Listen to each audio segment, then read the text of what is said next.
அந்தேரி கிழக்கு, Marol Maroshi road, Vijaynagar pipeline, Ramabai Ambedkar Nagar பகுதியில் உள்ள ஸ்ரீ லிங்கேஸ்வரி அம்மன் கோட்டைபதி கோவிலில் ஆவணி மாதம் 6ஆம் தேதி ஆகஸ்ட் 22ஆம் தேதி வெள்ளிக்கிழமை காலை 10:30 மணிக்கு அமாவாசை பூஜை நடைபெற்றது. அமாவாசை அன்று செய்யப்படும் பூஜைக்கு அமாவாசை பூஜை என்று பெயர். இது முன்னோர்களுக்கு செய்யப்படும் ஒரு முக்கிய வழிபாடாகும். அமாவாசை என்பது சந்திரனின் இருண்ட நாள். இந்த நாளில் முன்னோர்களின் ஆத்மா சாந்தியடையவும் அவர்களின் ஆசி பெறவும் பூஜை செய்வது வழக்கம். அமாவாசை பூஜை செய்வதன் மூலம் பித்ருதோஷம் நீங்கும் என்பது நம்பிக்கை. இந்த நாளில் முன்னோர்களுக்கு தர்ப்பணம் கொடுப்பதன் மூலம் அவர்களின் ஆசி கிடைக்கும். மேலும் குடும்பத்தில் உள்ள கஷ்டங்கள் நீங்கி மகிழ்ச்சி உண்டாகும் என்று நம்பப்படுகிறது. பண கஷ்டத்தில் இருப்பவர்கள் அமாவாசை பூஜையை தொடர்ந்து செய்வதன் மூலம் நல்ல பலன்கள் கிடைக்கும் என்று கூறப்படுகிறது. ஸ்ரீ லிங்கேஸ்வரி அருள் அம்மன் கோட்டைபதி கோவிலில் அமாவாசை பூஜையில் வெள்ளியில் அம்மனின் சிலையை ஊஞ்சலோடு சேர்த்து நேர்ச்சைக்காக குஜராத் லிங் மாதாஜி கோவில் மூலமாக கமிட்டி நிர்வாகிகள் நேர்ச்சையாக செய்து லிங்கேஸ்வரி அம்மனுக்கு சமர்ப்பணம் செய்தனர். ஊஞ்சலில் வீற்றிருந்த அன்னைக்கு தாலாட்டு பக்தி பாடல்கள் இசைத்து அபிஷேகம் மற்றும் தீபாராதனை நடைபெற்றது. உபயம் வெள்ளி ஊஞ்சல் அன்னையின் அருளை காண பக்தர்கள் திரளாக வந்து அருள் பெற்று நல்லருள் பெற்று நலமோடு வாழ லிங்கேஸ்வரி அன்னையின் ஆசி பெற்றனர்.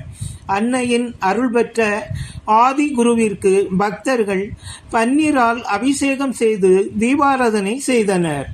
அதனைத் தொடர்ந்து பக்தர்களுக்கு அம்மையப்பன் அருள் வாக்கு வழங்கினார். அனைவருக்கும் அருள் பிரசாதம் வழங்கப்பட்டது. பூஜையை முன்னிட்டு கோவில் பிரகாரம் சிறப்பாக அலங்கரிக்கப்பட்டு இருந்தது. பிற்பகல் 3 மணிக்கு அன்னதானம் நடைபெற்றது.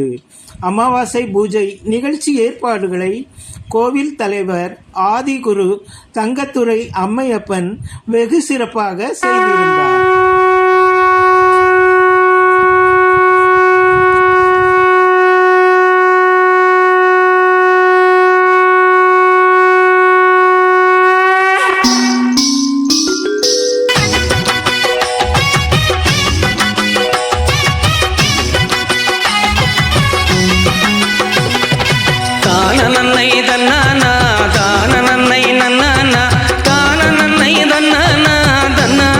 தன்னா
நல்லா